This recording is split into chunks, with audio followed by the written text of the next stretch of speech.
Brave volunteers are already on their way to Blast Force Earth Base at the Milky Way. Once they're there, they'll receive training from the Blast Force team before piloting cyber scooters on a mission to destroy the asteroids and meteors. Good luck, Blast Force. Planet Earth needs you.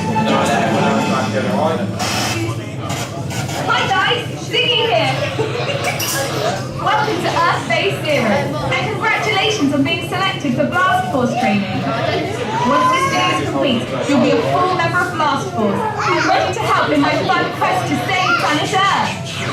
On this mission, you'll be piloting a two-person cyber scooter. It's powered by Cerilion Boosters and equipped with twin Blasteroid Lasers. These lasers will destroy asteroids and meteors before they enter Earth's atmosphere. The Blast Force team will help you board your vehicle. Smaller pilots, please sit at the front. Please note that pilots under 1.2 meters must be accompanied by an adult, and that the combined weight limit for both passengers is 23 stones per car. If you're seated in the front of the cyber scooter, you'll find the Blasteroid Laser in a folder directly in front of you.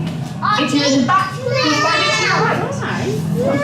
Place your hand inside the strap across the back of the blaster. To shoot, hold out the laser and point it at your target. Just press down the button on top to fire. For recruits with smaller hands, it might be easier to use your other hand to press the button and fire the laser. You'll find fun and useful controls and comms buttons for your vehicle on the left of the front panel. Your mission is to hit as many of the incoming asteroids and meteors as possible and return to Earth Base Zero. Please remain seated on your cyber scooter throughout your mission. Your Blast Force training is over. Good luck and have fun. I know you can do it.